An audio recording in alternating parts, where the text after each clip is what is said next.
We are live, just waiting on my co-host to get here. So, be right back.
Hey.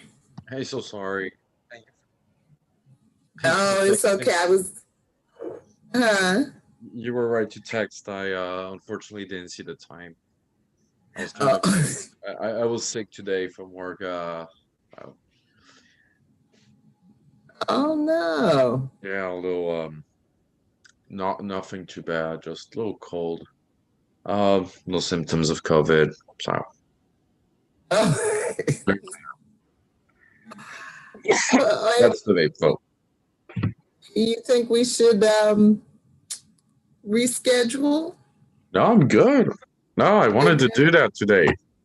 Thank you for texting Okay. because I totally forgot what time it was. I was kind of, not really looking at the time. Okay. So we're all good. No, Well, it's perfect. Benita is a little bit out of it too. I just talked to her and she's going to try to come in a few minutes and she said she can come and listen. So she may not make it, but let's let's assume she's not going to be here, and uh, if she makes it, that's wonderful. And even if she comes, she's probably not going to be talking much. Um, so anyway, we are live. So let's go on and do the intros, and I will start by saying, let's see, get my screens together here. By saying welcome, and apologies for the late start. Um, we are, this is Reading for Change, a collective journey. So I could have come on and talked to myself, but I don't really like to do that in front of a camera. So we are in Cluster One, the first book we're reading together under this name. We started it August 26th and continue through February 24th. As you can see, it's a big, long book. We're about 2/3 of the way through it. And fortunately, tonight we come to the end of what has been a very, very long chapter. What else can I tell you? You can learn more about Reading for Change on YouTube, where we keep all of our videos, and on Facebook, where we send invitations or have an event page. And I think that's it. My name is Michelle Odom. I'm located in Brooklyn, New York. And my co-conspirator, Rick. Hi, my name is Rick from Queens, New York. Queens, New York. All right. And next week, the good news, Rick, is next week we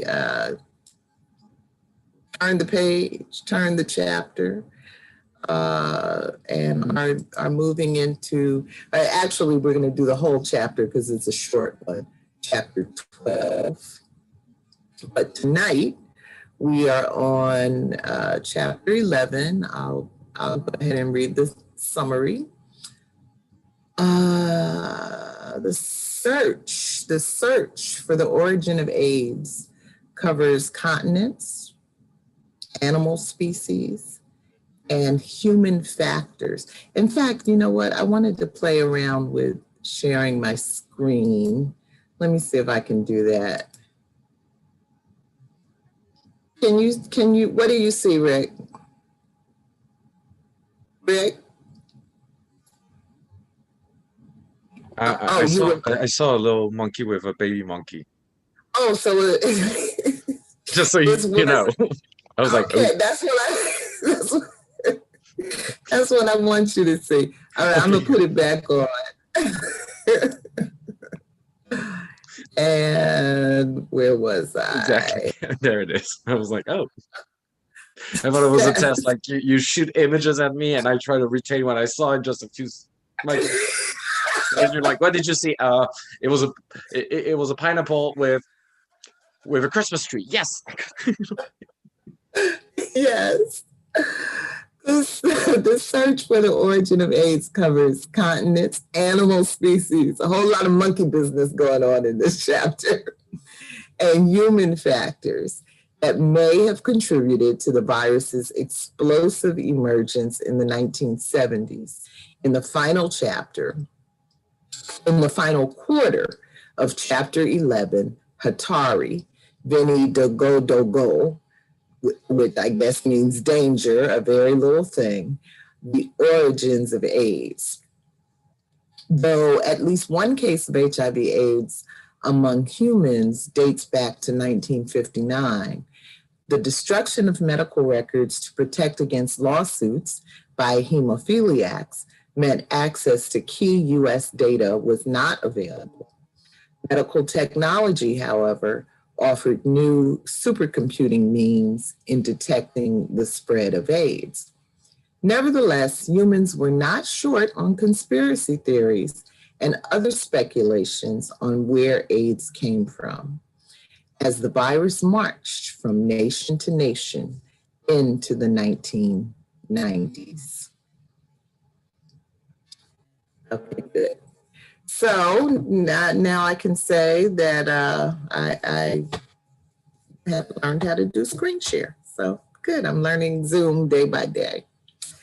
So unmute yourself, Rick. No time limits here today. Venita's not here. So we can do what we want to do. No time limit. We gotta contain ourselves. Yes.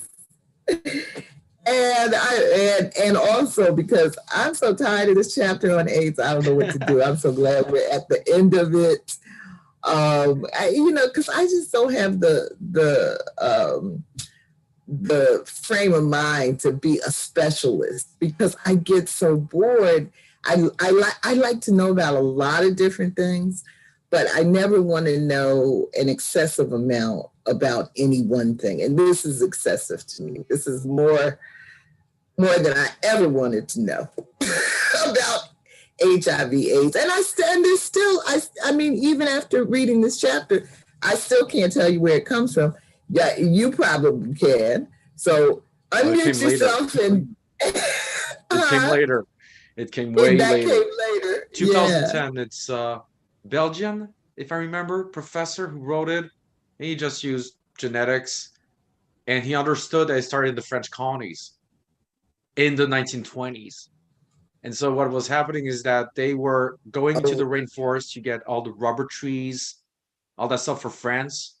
And they were sending in guys that couldn't find a job back home. So you figure the kind of guys they sent to that jungle to ask local workers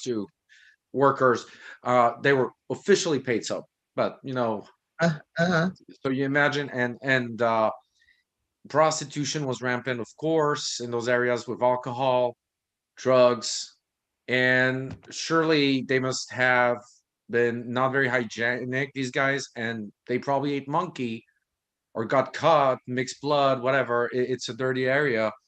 And these colonists pretty much started AIDS. They don't know if it's the colonists who brought it back first to Europe, or if it stayed in Africa for a while, then got to America. What they know is that at one point it went to Congo.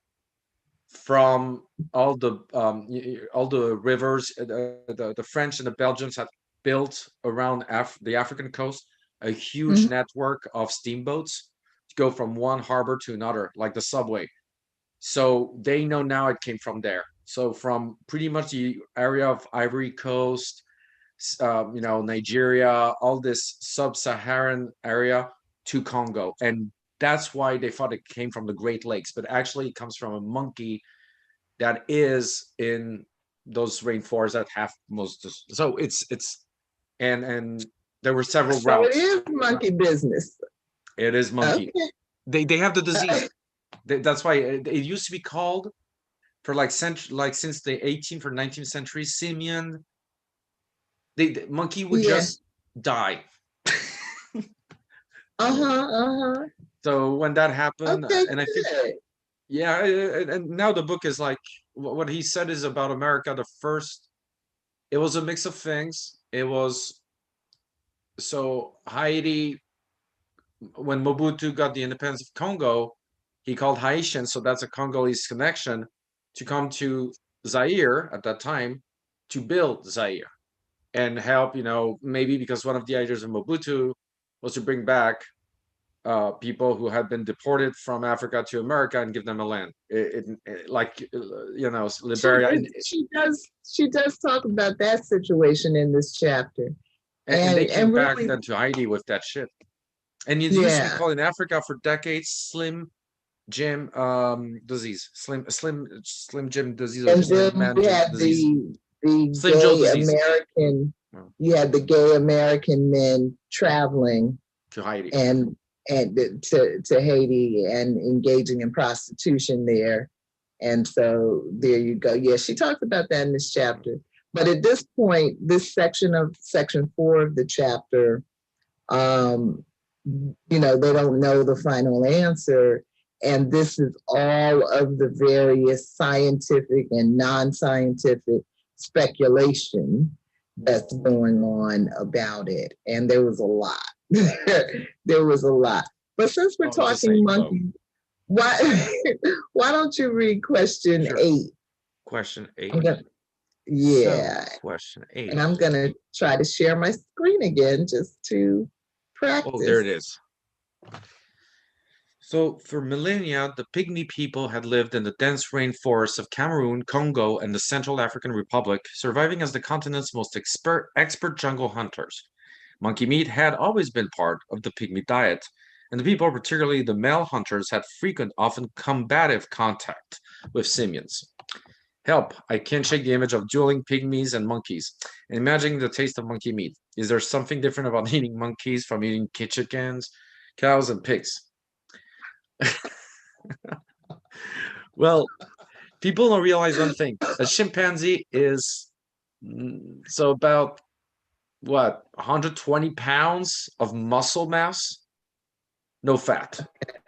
And one thing chimpanzees do is they will go to another chimpanzee, I don't know how you could call that, clan, and they'll slaughter them, kill all the children and eat them, and rape the female. So it's not just humans.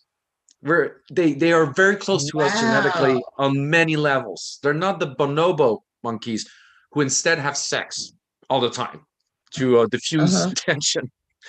The chimpanzees are dangerous animals. And in Africa, bush hunters have been more and more forced to get into the forest and get more and more meat because the demand in the cities of these, it's like a refined, and also in China, like people got money, they get monkey from Africa. They slaughter monkeys, but they don't take the babies because they're not going to be edible. Nobody wants the babies. The babies see the humans slaughtering. Now they have a problem in Africa. Chimpanzee gangs attack humans and slaughter them. It's been ongoing for 34 years. Like they arrive there's been horrible stories of people on roads in Nigeria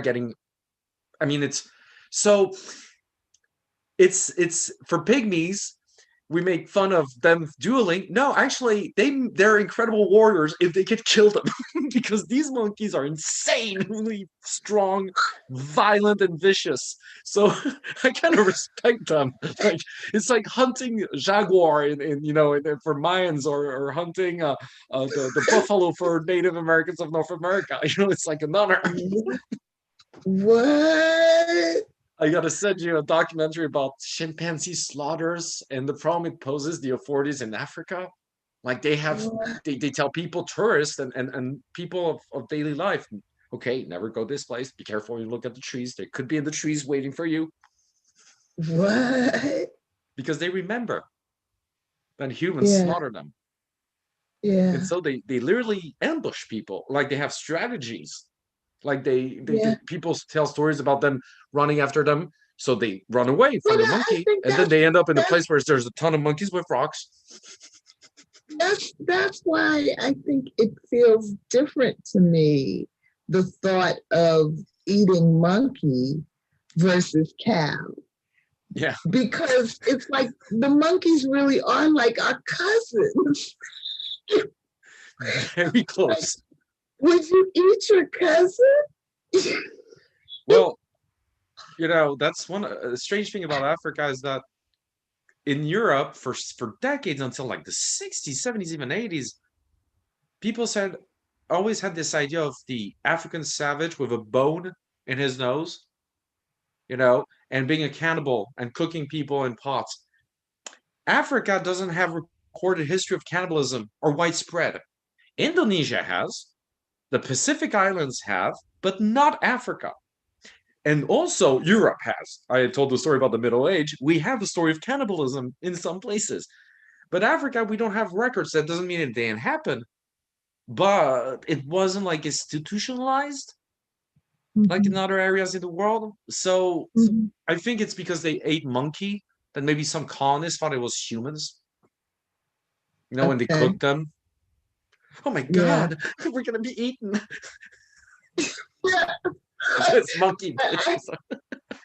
I have not been able to shake this image of a pygmy and a monkey out in the rainforest duking it out. It must be a rite And, of passage. You got to hunt the oh, monkey. And oh when you come God. back with broken bones and you have the monkey on your back, you're 17, you're like, can I be a man now? Yes, you're officially a man. You killed a chimpanzee. Yeah. Wow. So yeah, so monkey, so the concept that um, the theory that maybe monkeys were the source of HIV/AIDS is one of the things they were grappling with at this point in the chapter. What was striking about this section to you? Anything? Not really, just that we never really find why zoonotic disease go pass on humans. We don't know for HIV. We're not going to know for coronavirus because the reason is that it's not a one-time interaction, and Mm-hmm. maybe what happens is that for years the virus is passed on to humans. Normally, all viruses move around. We get them. They don't quote unquote stick. They don't have the proper mutation to enter our cells. But over years and years, the reproductive rate of viruses in those monkeys or other animals multiplies faster. It mutates, it degrades in those animals. So it needs an animal without an immune system that knows it. So maybe that's at that point that one virus has a mutation that finally passes on to humans, which means that we need prolonged contact with these animals. And what's happening is that whether it's HIV or HIV would have disappeared if it had been in the Middle Age. It would have vanished.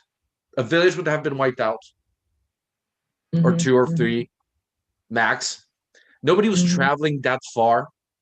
The Mm-hmm. Ebola chapter where the guy was saying it's impossible to reach those two areas.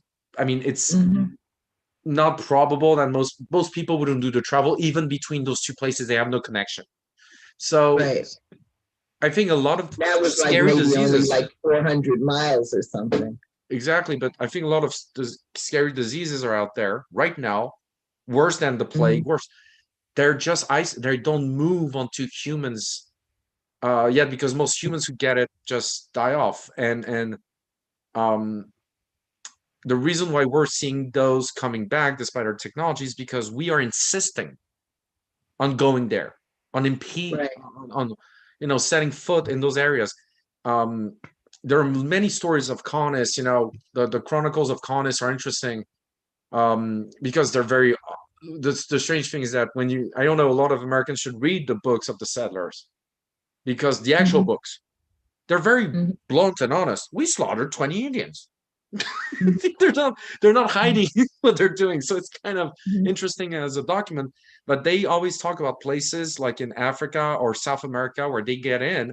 There's a city, nobody's around, and it's been like 30 years. Maybe it's no combat, no fighting, no traces Mhm. of fire, earthquake. Mhm. Everybody's gone. Everything's still here. The food they say is rotten in the balls. Wow. Diseases, plagues. They eradicate people, and then those who survive are so scared they run away. But they probably die in the forest after because they get symptoms and they're no longer. So I think people forget about all these diseases. Like in India, Yeah. we have 500 people who died of something we don't know what it is. Sorry, 500 people who got sick, are hospitalized with something we don't know what it is. We just don't know. In modern times? Yeah, yes. The past 3 days, India is just asking for investigators from the WHO to come in. Hmm. I don't think it's Nipah. If it were Nipah, they would be dead. But Hmm. is it 500 casualties or? Let me check. Wow. India. While you look for that, I'm going to read. What do I want to read? Oh no, sorry. They found out. They Oh, they probably did? drank from a well. Lead and lead and what and copper in their blood. They probably drank someplace contaminated. Wow. But From what I'm got sick or died? no, they're hospitalized. Now there might be people who die of it because it's Hmm. Hmm. poisoning, but yeah, nice. Hmm. All right, I'm going to read. I'm going to read question 5 because your comment about that situation in India made me think about that. So, question 5.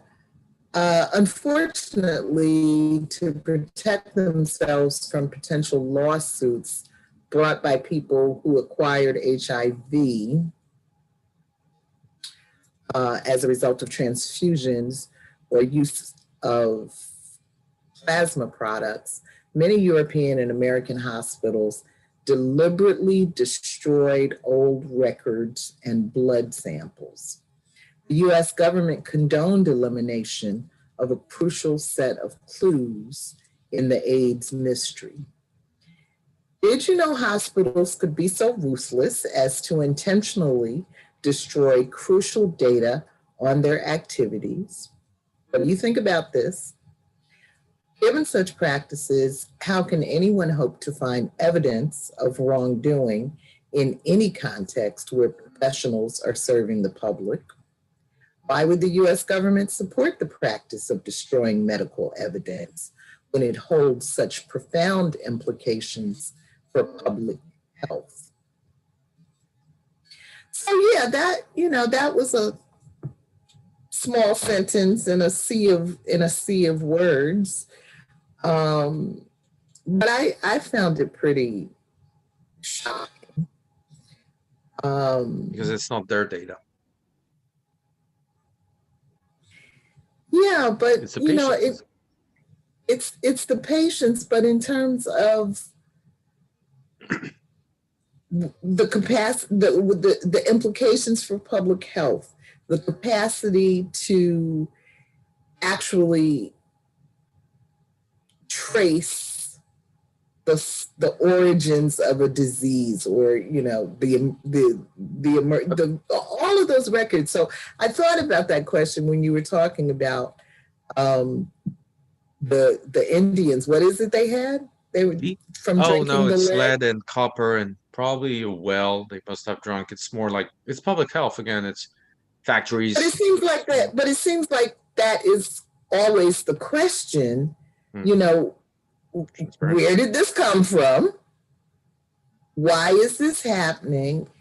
And it just would seem to me that medical and scientific people would know that more than anybody, and would therefore be protective of data.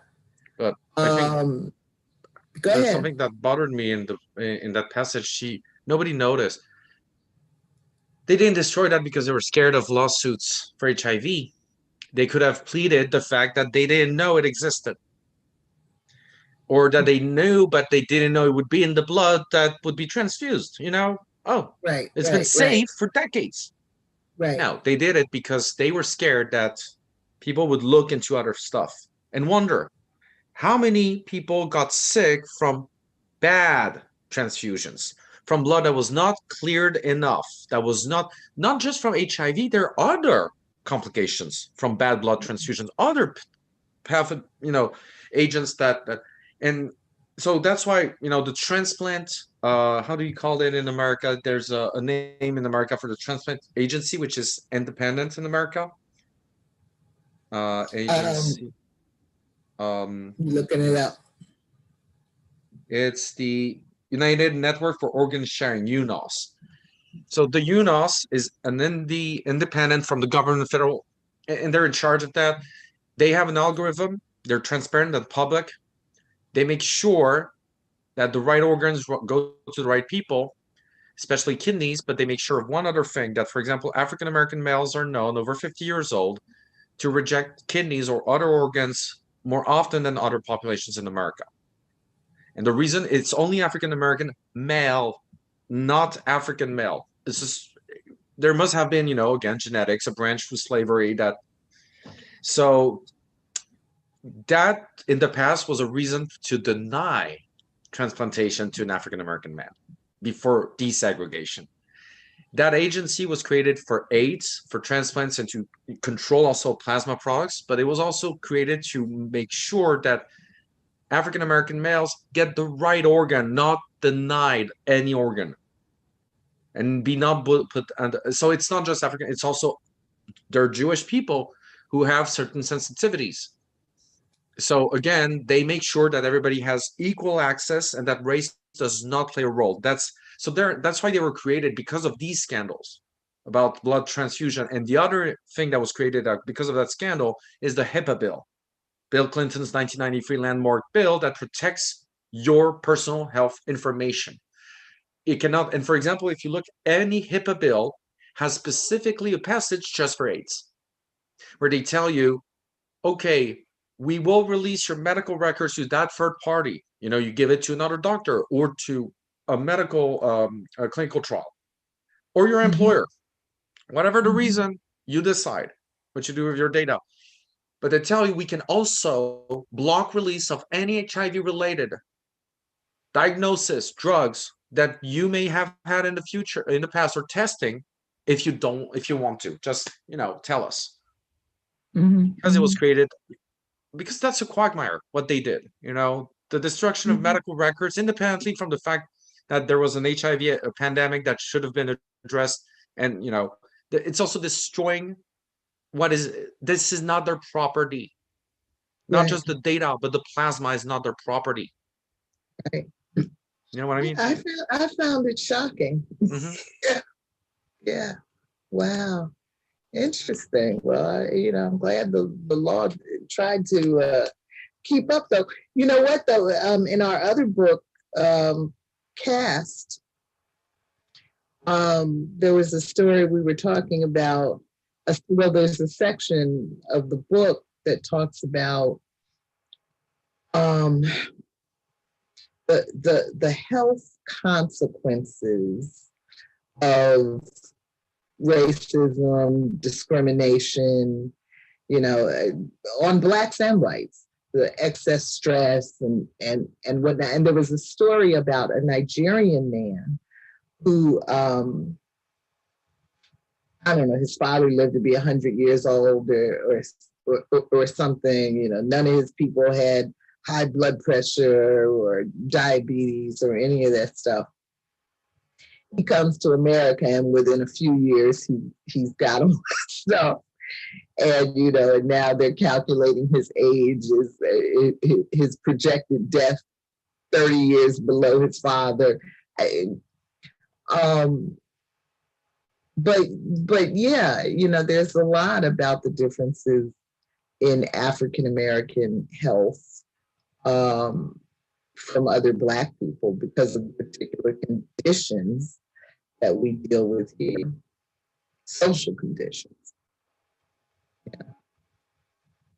So, and also there's something, about the organ transplants. One of the theories is that um, enslavers were forcing African American people to, have in families with people they may not have wanted to of their race to create a super slave. And there's a there's known genetic diseases that appear when you force selection, when you think you know what's superior. Something funny like aristocrats, they thought that true superiority comes from gods. Oh, okay, so let's have sex with our family members. We're perfect. Nothing can go wrong. So and there's a lot of health issues that you're right are based on social determinants of health in America. But let's not forget the burden of what they did, enslavers, to specifically African Americans. Not all Africans. Go to Africa. First of all, Nigerians are very different from Ethiopians physically. It's like the difference between Italians and Russians. You see the difference. The skin color is not even the same. Like you say black, but black is like white. It doesn't mean. I mean, this looks white actually, but it's because of the light. But I should That's get off the it. tangent.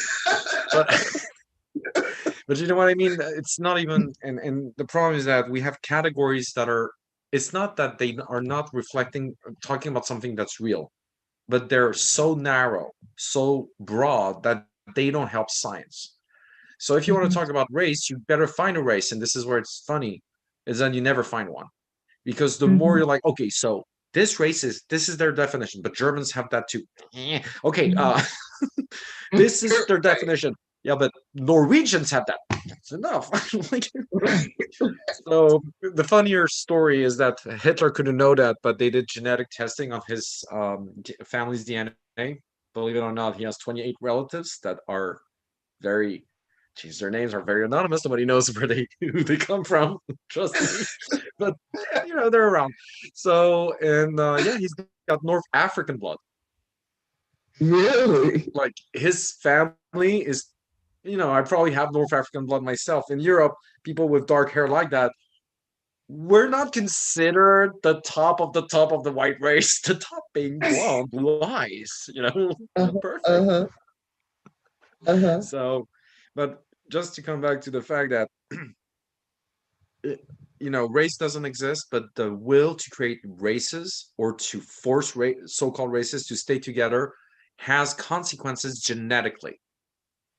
That doesn't mean that people become crazy or insane, but the health problems start to appear because the more people have to be in the same genetic pool, the more the problems increase because the mutation resists. There's no more. That's why all it's an old colonist thing, but they know that like National Geographics, like when all white people knew, and we had this story when we were young that colonists, when explorers, not colonists, we called them explorers, used to go someplace to explore. Kid Hill did a sketch on that. Usually, the people from the village where they were coming in were like, "You'll have sex with my daughter," and they're like, "These are very nice people, very different from our culture. We have to do it for them. We have to do it for them to honor them. We are not going to set them." So the reason being, they knew when you have somebody new coming around, you should have sex with somebody because they understood, even those isolated people, we need to renew the bloodline. There could be problems. And in America, a lot of white people have way more health problems in America, not just because of healthcare. They actually have their access to healthcare than most Americans, than white Europeans. Why? Not just the food. We know some of these guys stayed 50, 70 years, 30 people in the same settlement. Just saying. Right. So, America, it's very taboo in America because when you actually really want to talk about okay, let's talk about race genetically. People are uncomfortable because we're no longer talking about your heritage. We're talking about how people were so isolated because of segregation and racism. They created problems. Don't Yeah, segregate. yeah, yeah. We, be racist towards the species you cannot reproduce with. So aliens Right, coming. right, right, right. Uh, Wow, wow, wow. We did the monkeys. Let's uh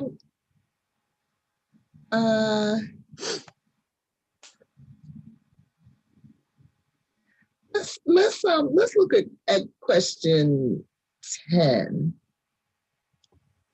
You want to read that, Rick? sure. I'm not muted. Perfect. Um, the Segal Seal notion that AIDS was the result of sinister CIA plot found favor in many quarters, particularly African countries that felt unjustly targeted and blamed by American scientists as the origin of AIDS.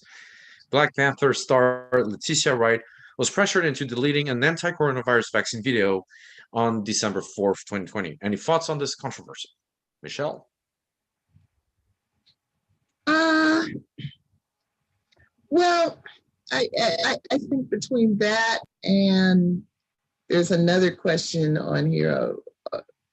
Question one, is it? Yeah, with Barack and Joe. Um, I think I was just thinking, how do I stop sharing? Okay. I think I was just thinking that it was that the thing with Letitia Wright was interesting because I mean I didn't see the video, um, but because she was pressured to take it down. It was not So, your typical, it creates autism. It was literally, it was like black magic, like voodoo, like, serious. Like it was a video from a minister or somebody who was saying that from Africa that it will make you, crazy stuff. Like something that a vaccine doesn't do, not even a side effect. Like it will make you like gay or stuff like that. They used to say that. Some pastors in Africa used to say, in Botswana, in Zimbabwe. Oh, no, no, no, no. In Zaire, Congo, AIDS, AIDS is a white man lie. They give it to you through their vaccination when they come to the village. And a lot of WHO workers were saying when we go there, they run away because they were told we're giving them AIDS through the measles vaccine. So, and why do they do that? Those so-called medicine men that actually don't live in the village. They have offices. they have TV shows now. They're not like for the same because they don't want a competition. They're the traditional doctors, not even close. Most of them don't have any idea of the tradition. That's the thing. I mean, if it were, if it were the crazy stuff, which it sounds like, there was that other Black woman doctor that Trump was kind of touting at one point, and the demon rape. I remember that thing. I'm still astonished it hasn't become a thing. Some stuff is just so crazy that I mean, it just sounds so crazy on the face of it, but it gets to be complicated for me because we do have things like horrible things that this government has done, that the evidence shows this government has done. COINTELPRO, Agent Orange in Vietnam, the Tuskegee experiment, crack, slavery, crack. People always forget about crack. That's a big one. Crack in the ghetto. All kinds of actually horrible things. And so when you then, just throw another story onto that boogeyman, it becomes believable to the community that has been victimized by the real things that the boogeyman does. And so, so that's what this whole section of this chapter really is about, is all the conspiracy theories that were floating around. And so it's interesting to be in this moment where we're seeing really the exact same thing play out around coronavirus. And so you've got a cultural icon like Letitia Wright, who's obviously spreading some crazy stuff. And you're also trying to employ people like Barack Obama and Joe Biden as cultural influencers. They're talking about, yeah, I'm going to take the virus, on TV. Because everybody's looking for ways to get to the Black community to bridge this very real divide that is just based on some really painful history. So I agree. But each time these happen, there were whistleblowers, Agent Orange. That's the thing with conspiracies. They get known from somebody from the actual inside. Think about Snowden and like crack and Snowden in the 2010s, and even Lyme disease. We still are not sure, but huge conspiracies. Nobody reacts. Catholic Church, huge conspiracy spanning not just centuries, decades of modern records of abuse of children and hiding that actively. But where do people go? QAnon. So Hillary Clinton has a ring of children that she eats. Okay, what about the Catholic Church just down the street? The guy was accused of diddling with kids for 30 years, but you didn't move. And the thing is, and that's the same thing with, for example, I always tell people, here's a test to know what is credible. You take the explanation you hear from somebody who says he's a rebel from the government. I got a real theory. And you imagine that's the theory the government would tell you. Why would you believe it? Why people believe people, not content. They don't analyze what they're told. They look, I like that guy. The reason why Donald Trump is loved so much by some people is because he does this. The stupid smile. I heard so many people say he looks so genuine when he does that. And like, I see where you're going with that. But seriously, you're an adult, Right. And I know that the same smile in Barack Obama was creating among them a huge rage. Like, look at his smug face. And I'm like, okay, it changes very rapidly. What I'm, what I'm just trying to say is that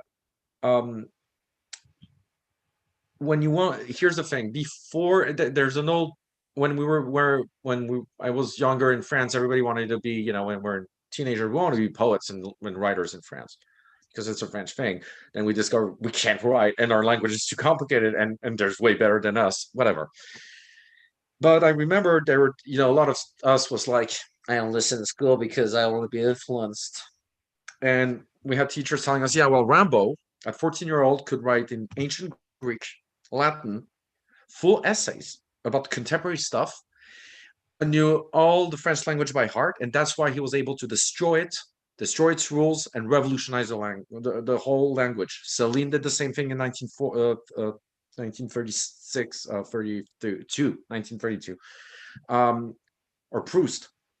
What they were saying is that if you want to destroy the authority, you need to understand how it works so you can destroy it from inside. You can actually overcome it. Well, most conspiracy theorists out there can't explain what a virus is. They can't explain what a disease is. They can't explain how biology works. Basic biology. That's why when they're pushed to their limit, their only solution is to move from facts to crazier and crazier stuff. Mm-hmm. And that's why you have doctors that can be like that. That's my theory in psychology, is that you're wrong on something because you're not knowledgeable. Instead of becoming knowledgeable and acknowledging you were wrong, you're going to push towards something as far as possible from what is reality. So you can say reality is fake. Fake is not false. Fake is that literally I'm trying to um, fool you. There's an agent behind the fake idea. The false, it could be error, mistake. So, I watched a full video of Trump voters talking about. There was a guy saying, "You wake up in the morning and there's even more votes coming in. How do they do that? It's called counting. That's numbers change when you count." The guy thought it was a real problem, and like, what? I had never seen that people going home at night and suspending the count, coming back in the morning. Yeah, it's called, they're workers, they're human beings. So it's fascinating, but just conspiracy theories about diseases. Here's the truth. If I lose my job, whatever my education level, I can be like, I'll work on McDonald's, I'll do some Uber. You even if it's not what you want and it's scary, you can find solutions. When it's a disease or a nuclear weapon or war, and you don't understand a single thing about politics or diseases, you need to find a way to translate that into something you can control. Jesus Christ and demons. There you go. And I hate breaking it to people about Jesus Christ. I did something horrible to a guy one day who said, well, Jesus was white. I was like, oh, you like Roman Empire? Oh, yeah, I like the Roman Empire. They were not white. Most of them, originally they were white, but then moving on, they didn't care. And it was like, you respect the Roman Empire? Yeah. I showed him my phone. I said, this is one of the first images of Jesus Christ in the Roman Empire. He's black. Mary's black. They're Romans. And that means they were like, yeah, we can't represent him white. Everybody knows he was black. He's from this region. Yeah, nobody from this region is like us. They knew. But the guy was astonished. Yeah, maybe you should keep that a secret from white folks. Yeah, but I would love to see an actual movie. And I know he's not a hero anymore, but the only movie about Egypt where everybody's black is Michael Jackson's clip from the Dangerous album. I don't remember the name of the song, where he was Magic Johnson, right, as his guard. He was the whitest of all, by the way. He was Pharaoh. So I was like, man, what, MJ? I still like his music. I'm not sure it's not popular. Let me read question 12 just to take us in a slightly different direction. And I'm just playing with the screen sharing. It's like I have a new toy. University Peter of California. Duisberg. You douchebag. Yeah. You gigantic. You infamous enemy of all scientific thought. You ruthless. I'm sorry. I lost a friend because of that. Pharmacist friend. Let me read. University of California at Berkeley virologist Peter Duisberg declared that it didn't matter where AIDS originated. Duisberg claimed that AIDS was not an infectious disease and had no association with any virus. The disease, commonly called AIDS, had existed since the beginning of time, but seemed epidemic in the 1980s because people were injecting narcotics, snorting nitrates, taking amphetamines, getting parasitic diseases that scientists labeled AIDS, and leading what he called a self-destructive gay lifestyle. While Duisberg's theories were debunked point by point by scientists all over the world, the public attraction to his ideas was strong, in part because they suggested that such things as consistent condom use might not be necessary, and because blame for having a deadly disease could be leveled straight at the victim, the individual who led a bad lifestyle that caused the illness. Compare avoidance of condoms to avoidance of masks. What are the similarities and differences in asking people to wear condoms or face masks? how do anti-maskers serve their own interest while simultaneously avoiding responsibility for public health? I can't breathe. I can't get it up with it. I can't feel anything. I can't breathe. Same story. Yeah. And you know what? Actually, for condoms, they had a point. They improved them over years. You know they did. Okay. I remember when I was a kid, the condoms I found in the pharmacy of my parents they were not human. They were unacceptable. And now they made some huge progress. So I'm just saying they may have had a point. Now it doesn't mean it's worth dying or contaminating somebody else. Right. But it's the same story. Is the debunk science? I can't feel anything. Okay, Yeah. you know, I can't smell. Yeah, that's the purpose. And I can't feel anything. It's a good thing, because if you felt something too much, that means it doesn't work. So the problem is Yeah. And I think a key difference is that with condoms, you know, the risk is that if you have HIV, that you're going to infect however many sexual partners you have.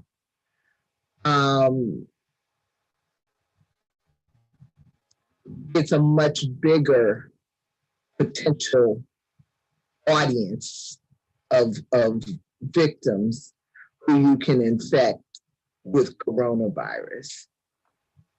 Yeah, and well, yes and no, because remember in the height of the 80s, not just gay people, heterosexuals were having sex all the time.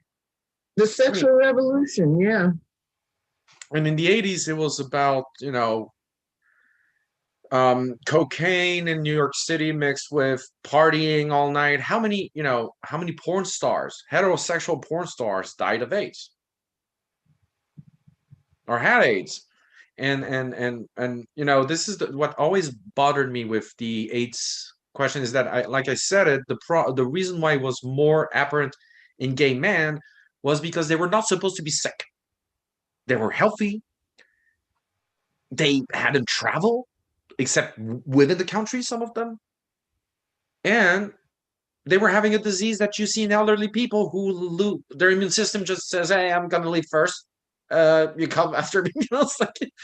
And so I always been bothered. Like, for example, people started, oh, Freddie Mercury was gay. Oh, honey, like, seriously, it took you that long to realize he was gay?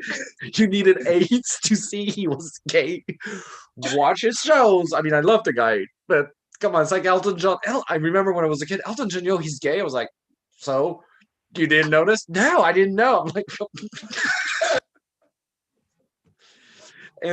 but the thing is that they didn't show heteros. No, the guy who woke up everybody was Magic Johnson, because he was a heterosexual athlete, like the top of the top. Like, he doesn't have a horrible lifestyle. Yeah, well,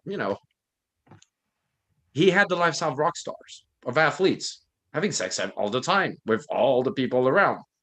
O.J. Simpson used to cheat on his. Officially, he did murder her ex-wife, but it was part of this world. And when the interesting thing is that they always put the accent on Africans and gay men.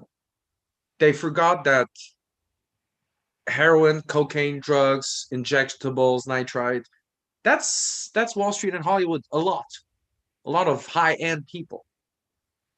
When they got sick, people were like, oh my God, this is a real thing. When the people who are the most disconnected from your life became sick, it woke up people. That's interesting when you think about it.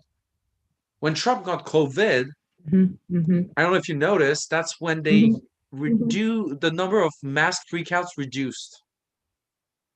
They won't admit it. Even no, my internet is getting unstable, it says. But even in coronavirus, who was it? Tom Hanks? Was it Tom Hanks in this Was one play? of the first to get it. Yeah, he was in Australia or something. Yeah, yeah. And You they were like, know, and oh, yeah, you know. So, what happened with Duisburg? How'd you lose a friendship over that? oh, I had a friend who was a pharmacist, and he had this. He said, "Oh, you know, it's a retrovirus. HIV cannot create a disease," which is a misunderstanding of genetics and cellular theory and biology, which is insane. But here's the thing about that people don't realize about specialists in science. A pharmacist knows pharmacy. You don't need to understand quantum physics, molecular biology to prescribe properly and know what are the safety measures and to understand pharmacy as a discipline. You don't, when you're a radiologist, this is what people don't realize. Specialists know the big challenge currently in science is sciences. They noticed over years, and since the 60s, since Thomas Kuhn, and even before in philosophy, we noticed that you give a biologist, okay, you give the same phenomenon to observe to a biologist, a chemist, physicist, and an astronomer or whatever happens, they will always refer that to their model. So, for example, if you show one of the biggest issues, how do you reconcile physics, chemistry, and biology? Because physics, can it explain what you think? Can I use the law? Normally, I should be able to use the law of gravity to understand how your brain works because your brain is part of the universe. So it's matter, but we couldn't. So we need to move to another level, chemistry, to understand your cells. But then even there, we need to get to the level of biology. And even there, we need psychology then and so on. How do you say all of these sciences belong to the same universe? If you can't translate them normally we should be able to explain everything through biology if biology is part of the real world. But it's not like we move to physics at a different level. It's that literally we should be able to explain why I move my arm like that with physics, not biology. We were not able to do that. So right now we're looking for the unifying theory. And the great unifying theory is called the superstring theory. All the mathematical models collapse. We're missing something. Probably there's one interaction in the universe we haven't discovered yet because there's dark matter, dark energy. We understand them, but not really, actually. But what I'm saying is that it's the same thing about medicine, same thing about epidemiology, is that there's a big problem in translating knowledge between scientists.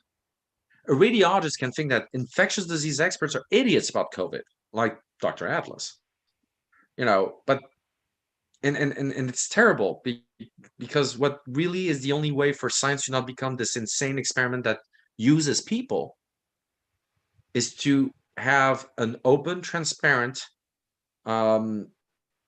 peer-reviewed process throughout the world. We need other scientists to know about ideas. There's the idea of the economy of ideas. It's the only economy when I give you an idea and you give me mine, we didn't lose an idea. We both gained one, but we lost none. It's the only economy that works that way. Well, this economy is broken. We thought the internet would enhance this economy in the 90s. It did the absolute opposite. It broke it. So the question today is, how do we get... Is capitalism what broke it, you think? No, I think it's the commerce of ideas that exists since, ever. Like the overload of information? No, the lack of not exact. Well, not the overload. The fact that the internet doesn't tell you if the Earth is flat and the Earth is 60,000 kilometers circumference. It doesn't tell you which idea. It doesn't give you a ranking of ideas. It doesn't give you a level of evidence for each idea. So they're all blended. It's not the overload. It's more like there's not overload of facts. Overload of facts is like a trauma. You like a panic attack. Too much. This is overload of BS. Overload of lies mixed with truths that cannot be truths if they're mixed with lies. It's the thing with reason is that the slightest error in a reasoning destroys the reasoning. A lie is not destroyed by its flaws. On the contrary, it builds upon it. So it's an unfair fight. So the internet is just So what not happened? controlled. What happened with your pharmacist friend? Oh, we just I just got now he's all about steal the election, so I stopped talking to him, and I'm just done. He doesn't understand. He's really now it's every theory, every conspiracy theory. He's lost, and he's becoming. When you don't respond to him now, he harasses you. Like he sends you text like, "Hey, you don't respond to my latest post." I'm like, I don't give a damn. Like, so yeah, Duisberg is a moron. And you notice it's the gay lifestyle, which is an illness. And I'm sorry to say that, but none of the guys who have these theories look like Dwayne the Rock Johnson. It's like Nazis. Yeah, You would expect them to yeah. look like warriors. They look like like you look like the people you want to genocide. You look like the inferiors you talk about in your books. What? Psychologically speaking, it's very fascinating. Like Hitler, like the Ubermensch is blonde, blue eyes, tall, and strong. Dude. You're not blonde. Let's speaking of not pretty, Rick, would you read question 11, please? 11. And Vietnam War veteran living in St. Cloud, Minnesota, devoted years of his life to dispersing letters and pamphlets naming dioxin chemicals as the cause of AIDS. Again, a conspiracy was afoot, involving massive cover-up of the worldwide use of Agent Orange and the poisoning of the planet by the petrochemical industry that was destroying humanity's white blood cells. What do you recall hearing about Agent Orange? well, looking at that picture, which I didn't know if I was going to share a picture or not when I did this agenda, because the pictures That's what so happens when you horrendous. tamper with the DNA. They're so horrendous. They're so horrendous. But those are human interventions, not just Agent Orange. Think about what was the name of the pesticide for malaria in Africa? Oh yeah. What about Bhopal in India? What about Chernobyl? What about all the people in America who have these malformations because of the pesticides that was in the earth? We always see those movies from the 40s, 50s about the Great Depression. You have all those kids that are like this, near the barn when they play the banjo. Yeah, that's chemicals. Yeah. They call that government intervention. It's bad. You're like, no, it's a good thing. Yeah. In America, there's been this story about a woman um, in her 30s, 40s gets this radical form of cancer. And she goes on Facebook and and she's struggling against cancer. And she discovers that, she gets back in touch with people from her high school. Everybody's got cancer in their 30s. They discovered that the US military in the 1940s, after the Manhattan Project had succeeded and the nuclear bombs had been thrown onto Japan, they decided, well, we need to do something with these materials, let's hide them. So they went into, I don't know what state, put them in a mountain and near a river. This generation of children grew up drinking tap water from this place. They were all good. So it's Agent or the problem, you're right. The thing is that it's easy for governments to not be believed because we know that there's some shady stuff going on that is extremely violent. The Mhm. problem is, I think the government likes conspiracy theories because you forget what's real of what they do that is evil. Right. You Right. know, 9/11, everybody talks about 9/11, inside job. Nobody talks about the actual conspiracy of 2002 and 3, where they lied to the world, to the American public, and to American soldiers that they sent, some of them through their deaths or to trauma or mutilation, disability, telling them there were weapons of mass destruction in Iraq. This one, again, you see, reality, nobody cares. Yeah. Conspiracy, it's like everybody wants to be a detective. Like everybody thinks they're in the goddamn movie. And you're not Will Smith in Enemy of the State, right? That 1999 movie with Right. Yeah. Victoria's Secret scene. That's one I saw. And this one actually was accurate because what Snowden revealed is what this guy goes through. Yeah. So. Yeah. Yeah. But you're right. There are a lot of these chemical agents that have been intentionally deployed against people. I remember as a young woman, that's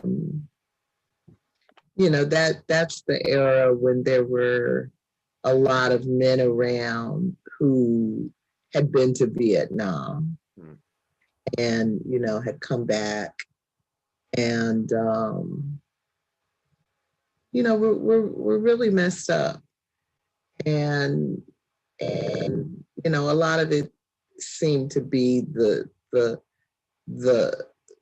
the trauma of what they had seen and what they had done, and what they had been a part of, but seeing the consequences on people. It was it was a nasty war. It's a nasty war. And they did it on purpose. That's not the Right. soldiers. I'm talking about Agent Orange, like the nuclear bomb. They knew what it meant. Right. And when they threw it on Japan, everybody in America hates that story. But the Japanese asked for peace in July. Japan had been already razed.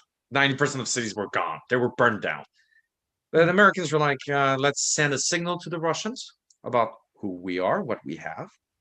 And also, let's see the results in real life. Because we tested the weapon, not in live conditions. Maybe we need to, so we can really master that technology. They did it on purpose. And the first lie to American Congress, to everybody, was that there's no such thing as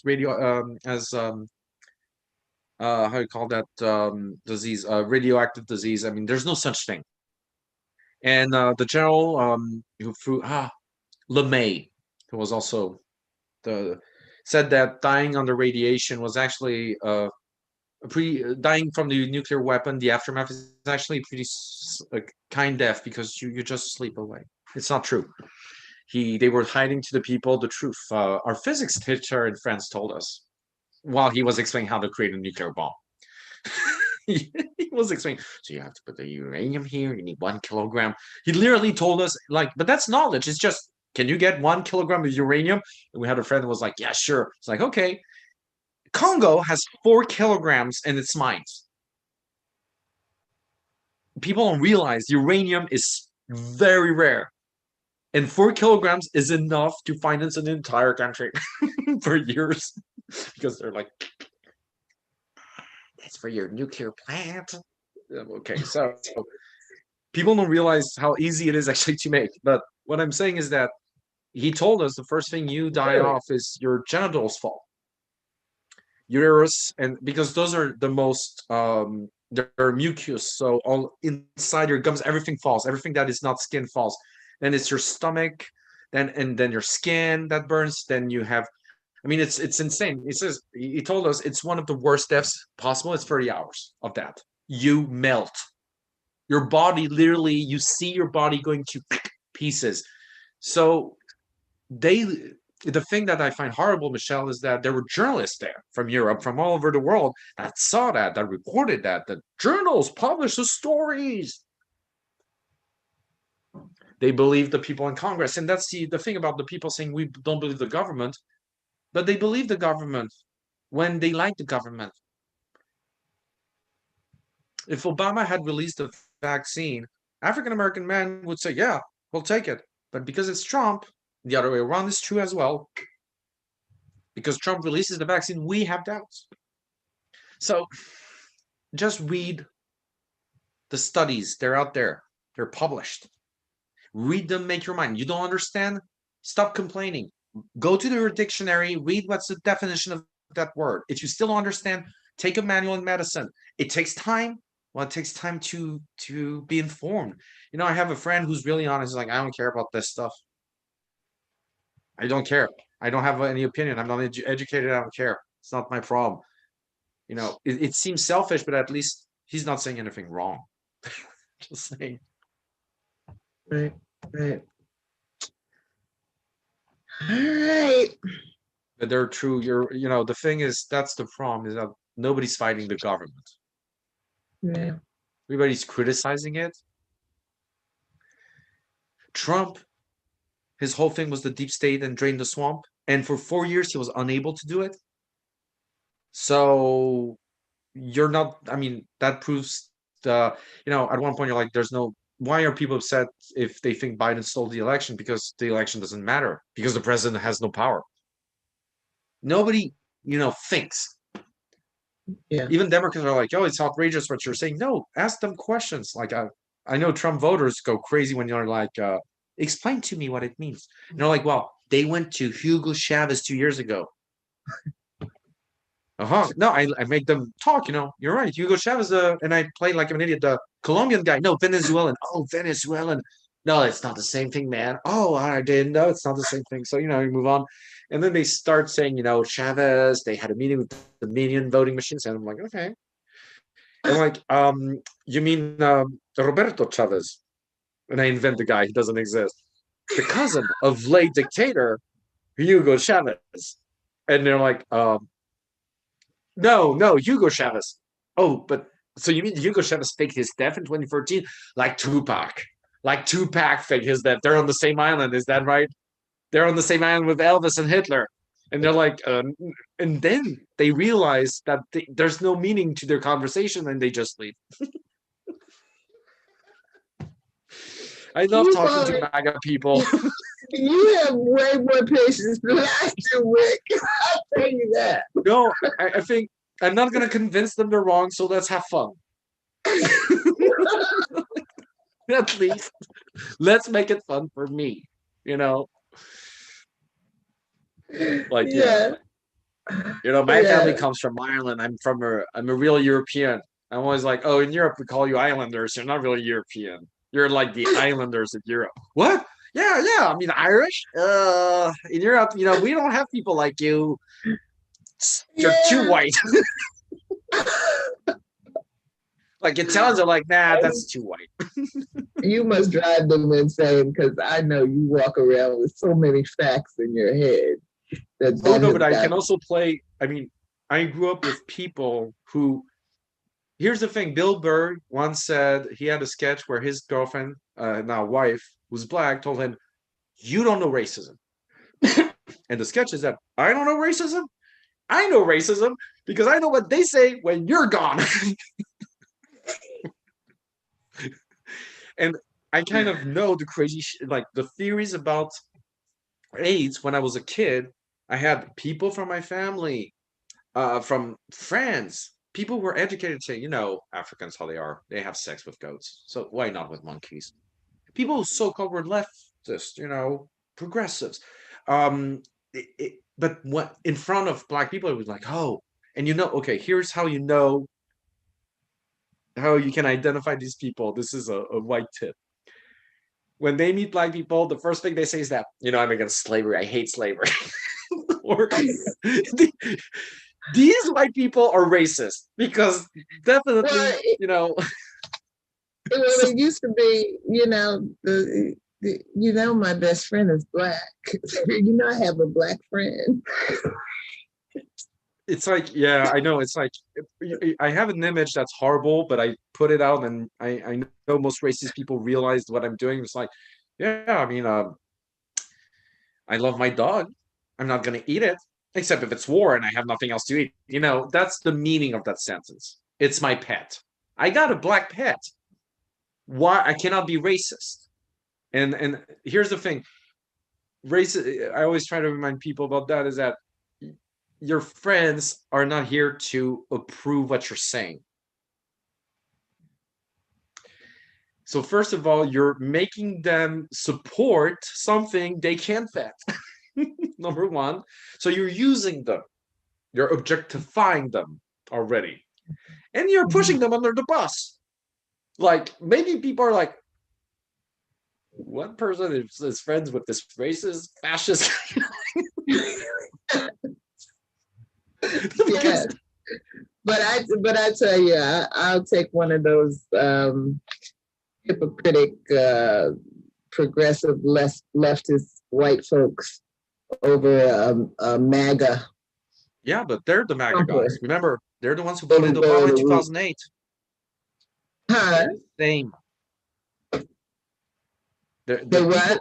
people, the Trump voters of my age voted Obama in 2008. All of them.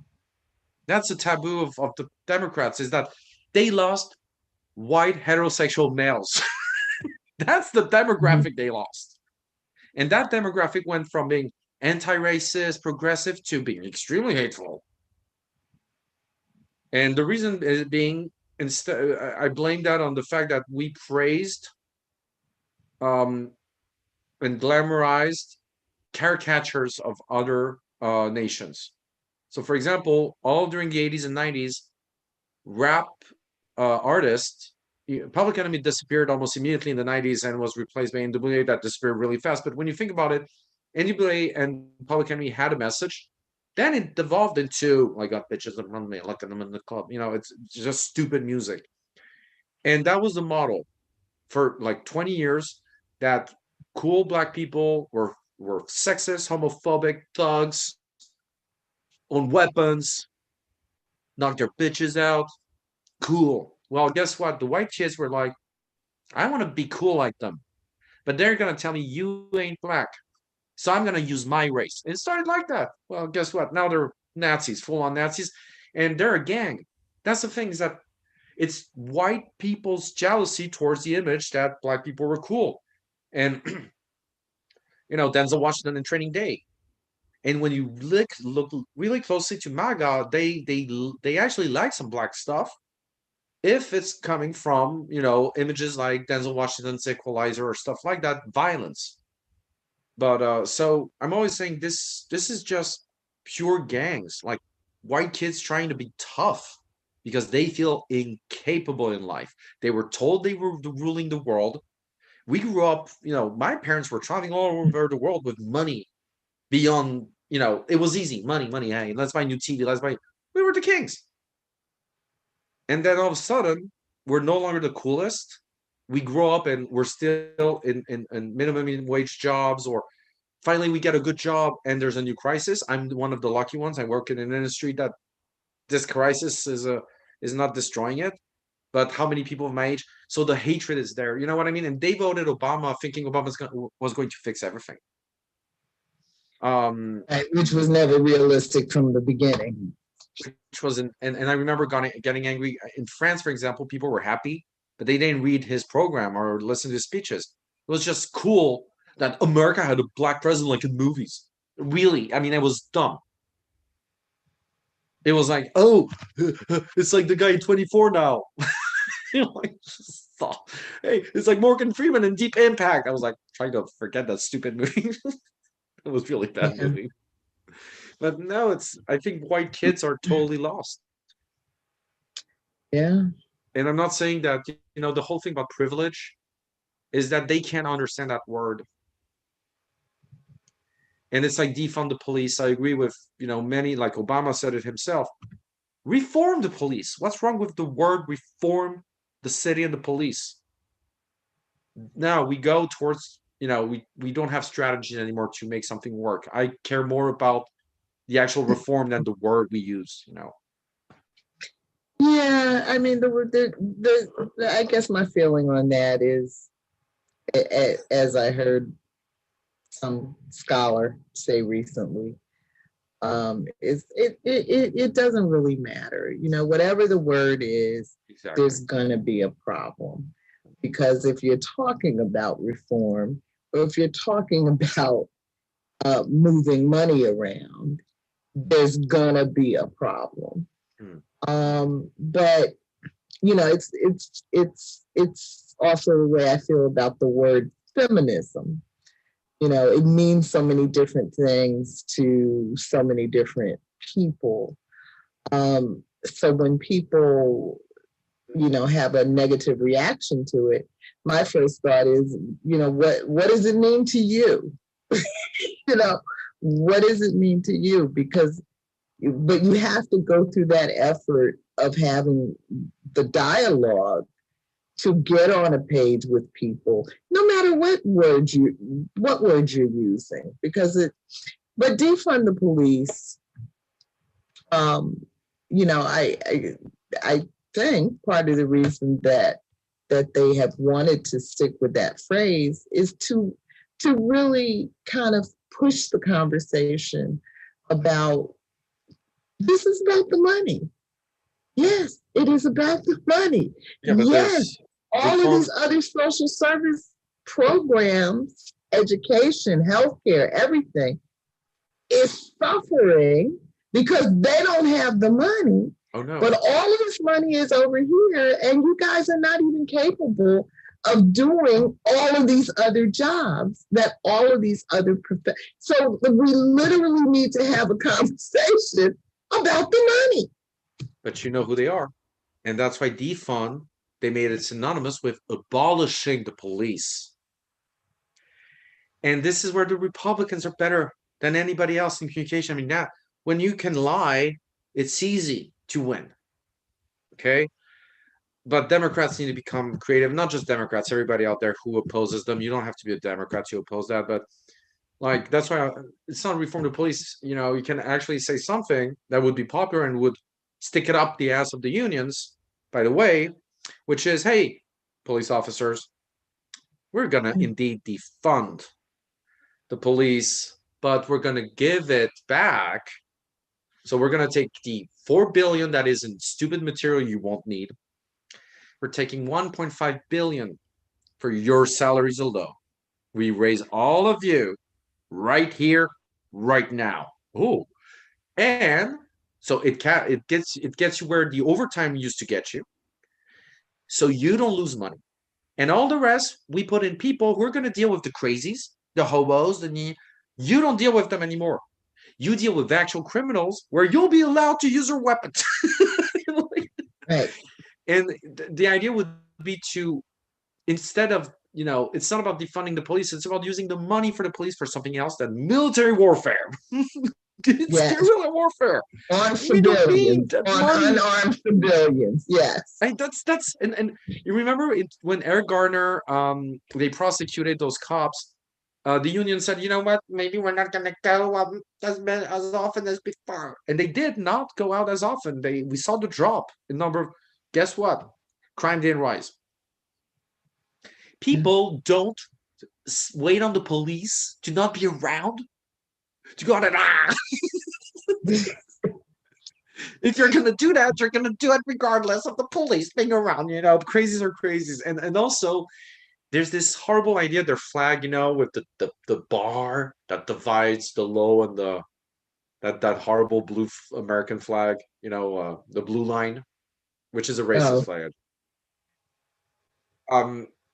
This idea that without police, society would devolve into chaos is stupid, because let's take an example. It doesn't seem we had the police at all time in humanity history, and we did not collapse. We actually were more traditional. We were closer in caves. So what I'm saying is that this whole theory that humanity is a wolf, and that if there's not a government or militias, we will kill each other, or God. No, I mean, most humans don't want to kill because they don't want to they're lazy. One of the reasons there's not going to be a civil war here is that the MAGA crowd is going to be like, my toasts are not ready. There's this show tonight on Netflix, Tiger King. I'll go tomorrow. They got their gun with them that they stroke with a very sensual manner in front of television. I met guys like that, so I'm like, yeah, and you're like, so this is a nice evening. You want to have a beer? Yeah, sure. And then don't point the gun at me. Oh, sorry, it's not loaded. Well, last night, Venita was talking about how police officers used to be physically fit. There were certain standards they had to meet, and they could chase a crook 100 miles. I'm running. That's why they use their guns. To the ground, right? But she said it's not like that anymore.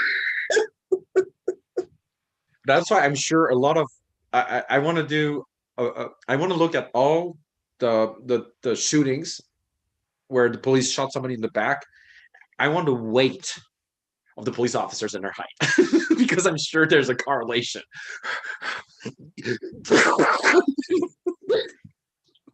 Yes.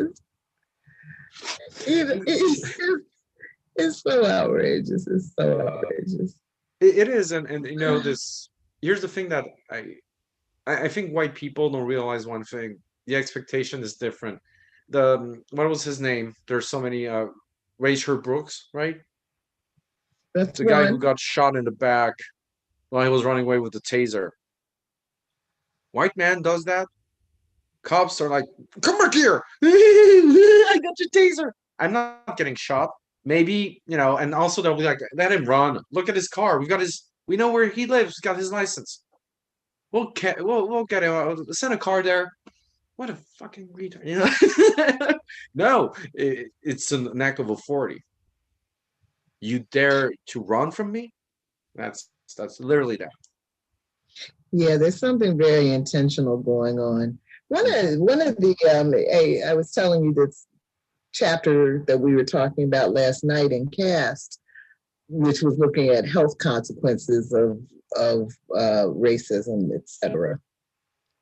And one of the points that it made was that in some white people, even the sight of for 30 milliseconds, the sight of a Black person, it in old faded yearbook photographs can cause their, I don't know, their blood pressure, their primal reaction to danger, right? That part that says danger. Yes. Sorry, I'm laughing because it sounds like a sketch, and it's reality. I mean, there's one joke. So France, for example, for a long time, and still to this day, is a wide, massive majority of white people, but they still feel threatened. And the Great Replacement theory comes from France. You know, 63 million people, 5 million Muslims. Danger! What? But see, all right, so we can make close down, but we started out talking about monkeys dueling it out with pygmies. Yeah. And you were explaining that the baby monkey, saw that, having seen the human kill his mama and papa, grew up with a little hate thing going on, you know, and is now on the attack, looking for humans. That makes sense. The little baby monkey saw something. He's got a reason to not like humans. And I don't blame him for jumping out of trees, taking out as many as he can. But where is this fear? What is this fear that white people have of Black people? What is it based on? Wait, sorry, I'm looking at the article. So it's a Fox News, but chimps are killing people in Uganda. It broke off the arm, opened the stomach, and removed the kidneys. They're insanely dangerous. So, you know, when people are like, oh, I can't believe the chimpanzee slaughtered that poor woman, that Travis chimpanzee that took off the face of the woman. Yeah, they're chimpanzees. They're babies. They're like, they're so cute. And they grow up and they start. There's a story, a horrible story about that. A woman who was in her 20s had a baby chimpanzee in France. And then the chimpanzee grew up and they realized something. The chimpanzee was noticing his pet owner had breasts. So the chimpanzee was not interested in assaulting her in a just assault manner. It was so they had to get the monkey was trying to rape some people don't realize what these chimpanzees are insanely dangerous animal. Do not pet them. Do not buy them. They're us without the internet to shame them.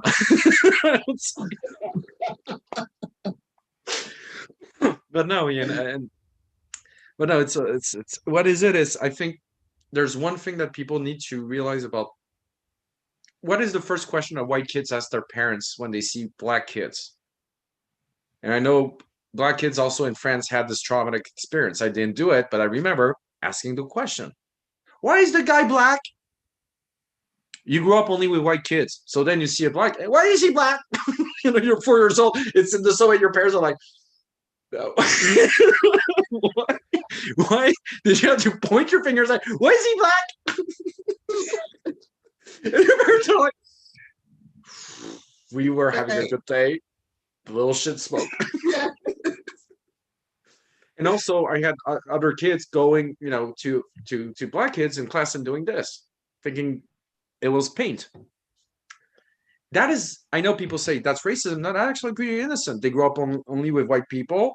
They see white people with blackface. Usually it's paint, so they make the inference. But it's not racist per se. It's like, hey, I'm discovering somebody new. What are you? Oh, it's strange.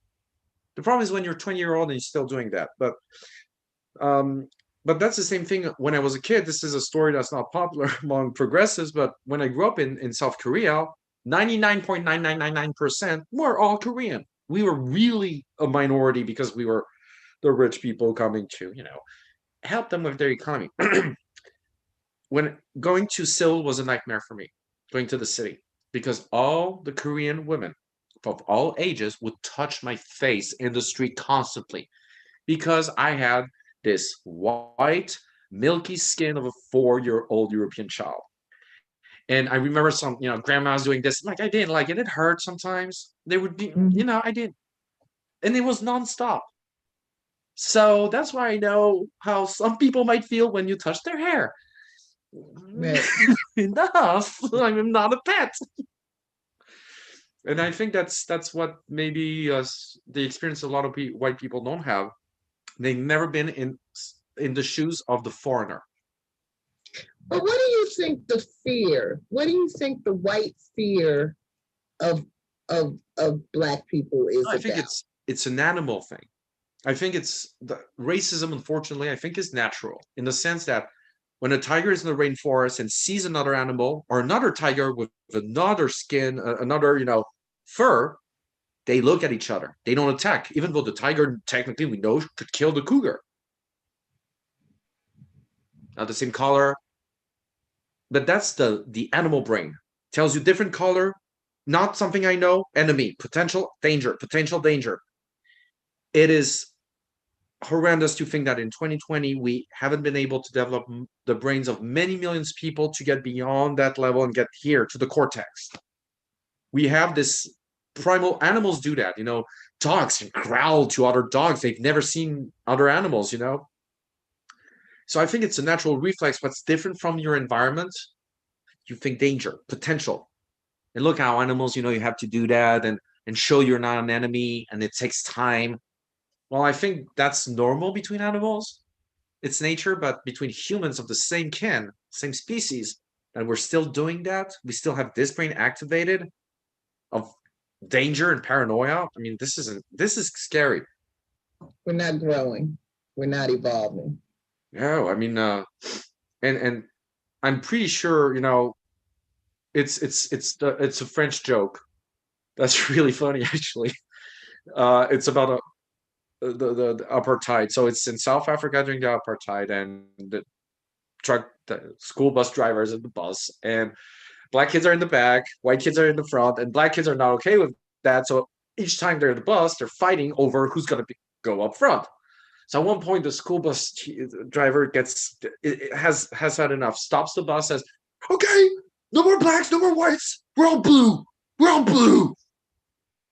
Starts the bus again, and all of a sudden he hears light blue in the front, dark blue in the back.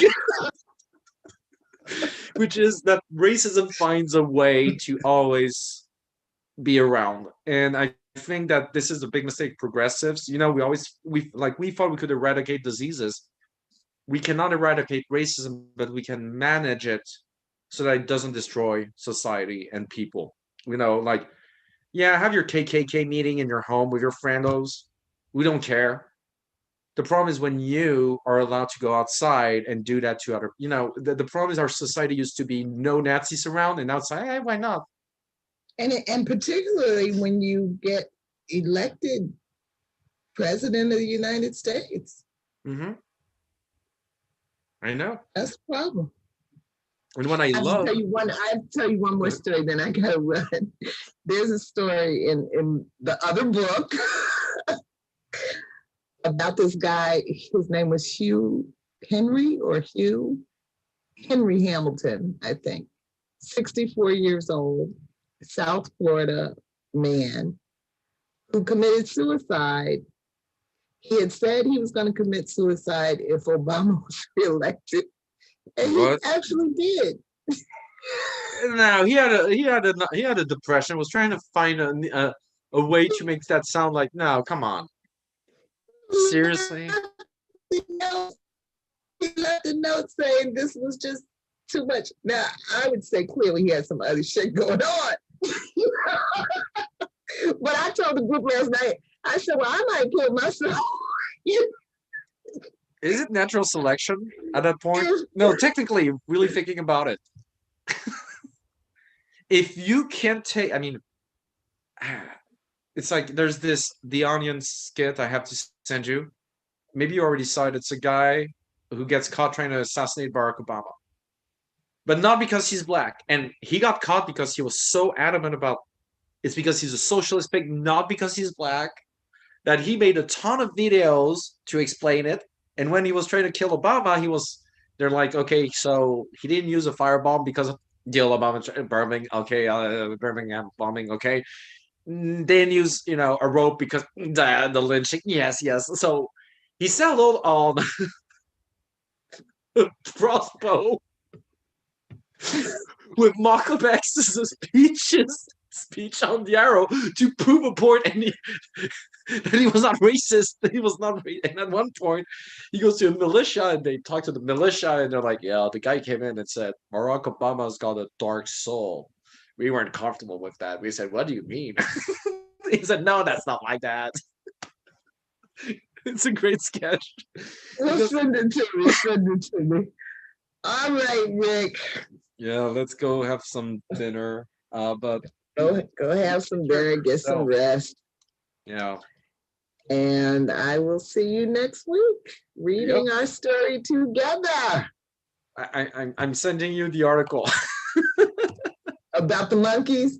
Oh yeah, just to realize if you have somebody in your family telling you, I'm thinking about buying a monkey, just send them that article. If anybody's like, I want an original pet, no, you don't. Well, yeah, like as you were telling those stories, I was thinking about Michael Jackson, with his little pet monkey. You know. But you notice he disappeared when he was supposed to be a grown-up monkey. It's like baby tigers. Oh, they're so cute. You cannot interact with a baby tiger after 3 months of age. Wow. It will rip your neck apart. Okay. I didn't know that. I'll keep that in mind next time I'm trying to roll up on a tiger. No, and I tell horrible stories to people like about domestic animals, cats. You never leave a cat with a baby. They sleep on their face. Oh, wow. There have been babies that we realized they had hair on their face. Wow. They kill. And they do it on purpose. We discovered that cats do it on purpose. They eliminate. What? Yeah, the competition. What is this? I am I am the animal of the family. That's why you never leave a child alone with a pet, a dog, a rat. They're animals. And when people say, oh, I saw a video of a woman with a husky saying to the husky, look, your brother's coming in. I'm like, where's the other dog? No, it was a human. I'm like, I hate people doing that. Yeah. I was raised with when you eat, the dog is not in the room. Yeah. This is the human's food. Your food is over there. And it's not because, it's just otherwise the dog doesn't understand why you're not giving him pizza. Right. Like, Yeah.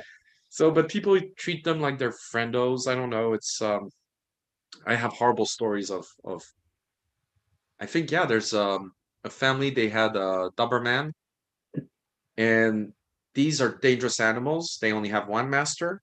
And what happened is that one night she went downstairs, did not open the light to get a glass of water. The dog attacked her. They're idiots. He did not recognize his mistress because they're guard dogs. Like, Mhm. you just don't. Without good night vision, huh?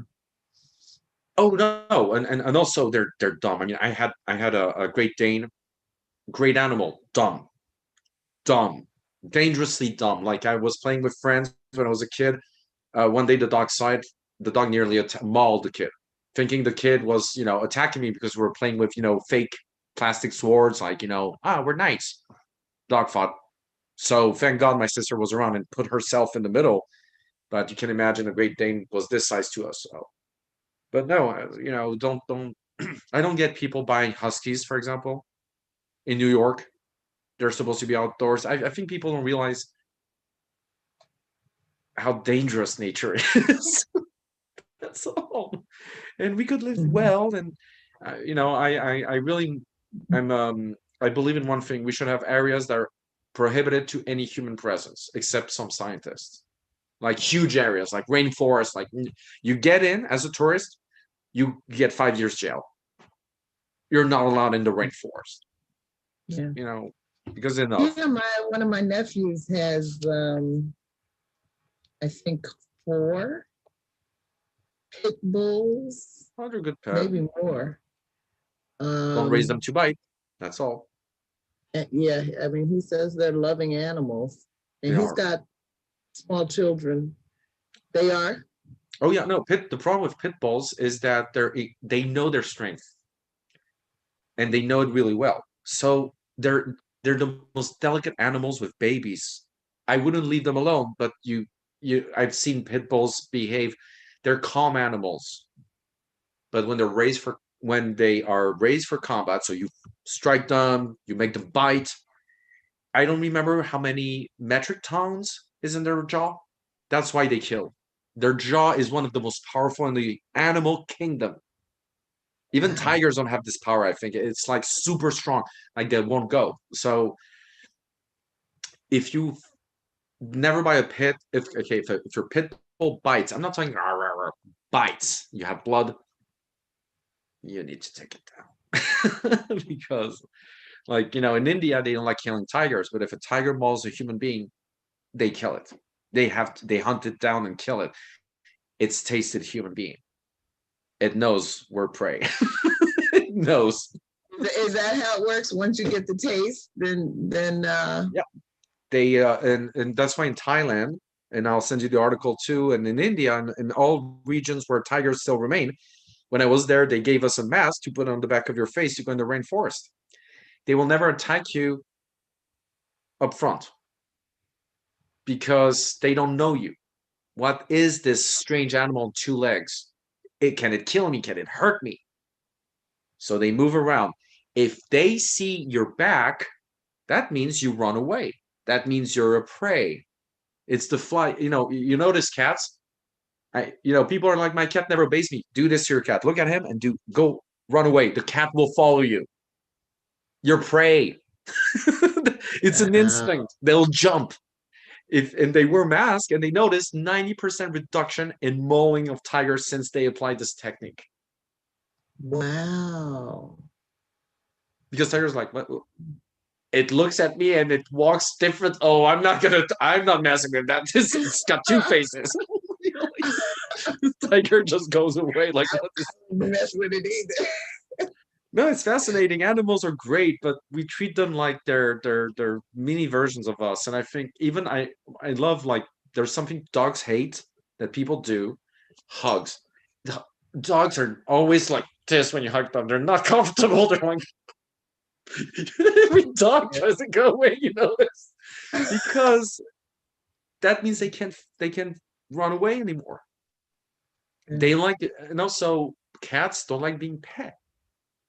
You know, they don't like to be kissed. They hate it. You feel it. They're like, don't do that to your pets. Be nice. I see people messing with them. Like, stop. I ate dog once, just so you know. Oh, you could have spared me that, Rick. It's like rabbit. Same taste. Oh, is it really? Yeah. I've never had rabbit either, so. Oh, I had rabbit, cat, and dog. Rabbit is in France, cat was in China, dog was in China too. It's not all dogs. It's a specific dog, specific cat, but that's why I don't judge people who you know, criticize people eating cows and thinking eating dogs is disgusting. Cows are animals with, you know, too, so I don't know. Just these. So you might have some monkey meat. No, because at that time I wasn't aware of what I was eating. My dad was like, "Hey, eat. There's nothing else for another 40 miles." Okay, it's strange. What is it? Eat. And then later, what did I eat? It was dog. Shut up! We have 2 more hours of seriously. I have those vivid memories of my dad saying, "I'm done." And then I asked later, was it a joke? And my mom said, no, it was dog. We ate dog. I don't want to talk about it. Does that all the time. Oh my God. I eat worms, I eat insects as meals, not as stuff that like kids do. No, like they were cooked. Insects have no taste. I ate fly, not well, yeah, you can call that fly donuts. So they catch those tiny. So that's in the south of Malaysia. They catch all the little tiny flies, make it into a paste, cook it, and there you go. It's protein. When you're poor, but when you're there as a tourist, they have a blast telling you, "Oh, we only have that to eat." You know, it's not true. You know, it's not true. You know, they have a fridge in the back. They're not like they pretend they're like, we're poor. You will eat our specialty from the tour. It's flies. And you're like, are you sure it's just, it happened to me. We saw them cook them. We're like, are they fucking with us? They probably were. Oh, wow. Don't upset them. Eat what you have. That's why I can relate to that Indiana Jones scene when he says, eat. That's all they have. Even though I'm sure it was just them playing with us. I know it. There's I remember when I used to go visit one of my brothers that was in Harrisburg, Pennsylvania. There's a sports store, Cabela's, huge place. They sell guns and a huge armament. But they also have a restaurant there. So after you bought a gun and gone out and killed your prey, you can come on back and have lunch at the place. But they have all kind of stuff, you know, bear meat, deer meat, you know. Yeah. Again, Canada. I'm dating this Canadian girl. It's Christmas. She says, you're going to meet my family from the Great North. So we drive north. Believe it, there's Northford, even more north than where I was. It's beautiful, all the snow. And you're like, Canadian Christmas with a Canadian family. They bring in a pie. Start eating the pie. I'm like, this is strong. It's a meat pie. Yeah, it's a meat pie. What's in that? Bear, beaver, and how you call these big animals with moose, all mixed with cream and peas and carrots. And I was like, I want to die. It was really strong. It smelled like, you know, stuff that usually you flush. Wow. It's like, and my girlfriend was like, it's good. I was like, And she knew I was French, so she was like having fun at my expense, like, oh, it's really good. Tell my mom how much you like bear. I love bear. You'll take more.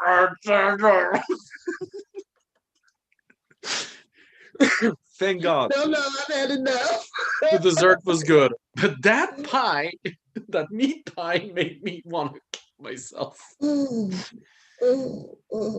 Bear, beaver, and moose is not a good combination. I wouldn't imagine. I do eat meat. I eat chicken. I eat beef. I eat pork. I eat fish. That's about it. And I don't eat all parts of all of those things. But there is a piece of me that I'm sure I really could be a vegetarian if I put my mind to it, because I like vegetables. I love fruits and vegetables. And there's a part of me that feels like meat eating is just really a disgusting practice. Well, I remember there was this book called Fit for Life and Fit for Life 2 by Harvey and Marilyn Diamond. And years ago, when I was on this exotic kind of diet that they have, one of the things they say in the book is, if you had to go out, and kill a bear with your own bare hands, with your own raw hands, bare hands, kill a bear with your own bare hands, then if you could only eat what you could kill with your own bare hands, would you still be a meat eater? But that's an unfair question. Wolves eat meat once every 3 days, approximately. Why? Because it takes them all that time to hunt the prey that will allow them to move. So it's a full-time activity. Because I can kill a rabbit. Can I catch the rabbit? I'm a 38 years old guy who doesn't exercise.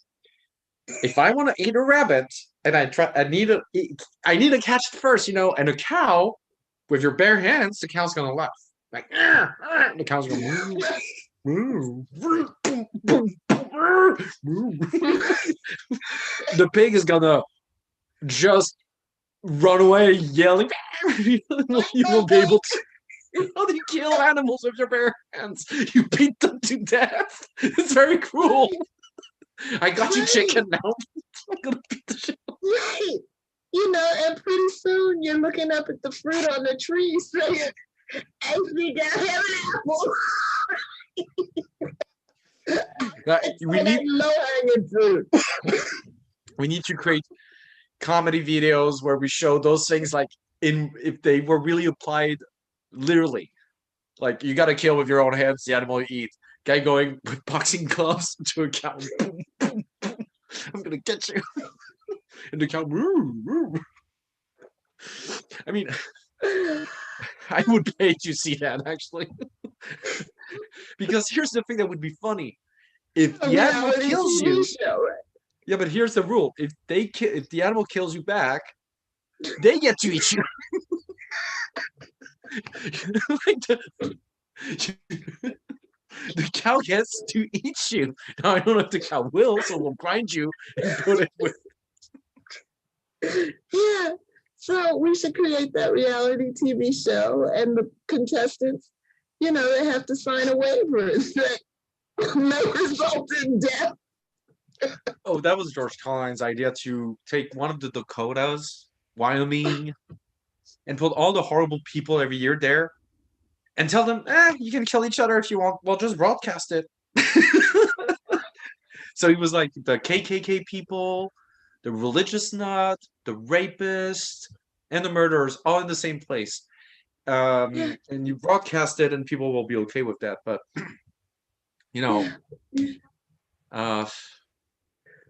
can you imagine how many chicken Donald Trump would have had to kill to eat all of that KFC? I'm really. I gotta say, I don't know if you watched the Michigan hearings. Well, hearings. It's a blast. No, it's actually About the even election? Republican representatives are like, wait, what? There's a lady who says, I was shocked because nobody had ideas. And you need an idea to vote. And there's a representative of Republicans as well. Ma'am, are you aware that the state of Michigan does not require people to present an ID to vote? Okay, it's and here's the thing why she's hesitating to respond. And the representative was nice, said, you're confused. You know why? Otherwise, it's perjury. Otherwise, you're making a false accusation. So everybody's like, should I say you don't know? You'd rather be an idiot than in jail. I've seen people behave like that in front of judges. I'm like, don't, no, don't. Like the first thing you never say to judges, it's all a big misunderstanding. No. The judge gonna be like, sure. Yeah. I don't know. But yeah, I just hope. Go ahead. Sorry. No, I was just thinking about the case at the Donald's case at the Supreme Court. That They tossed it like that they tossed. Yeah. Why would they not? I mean, unanimously.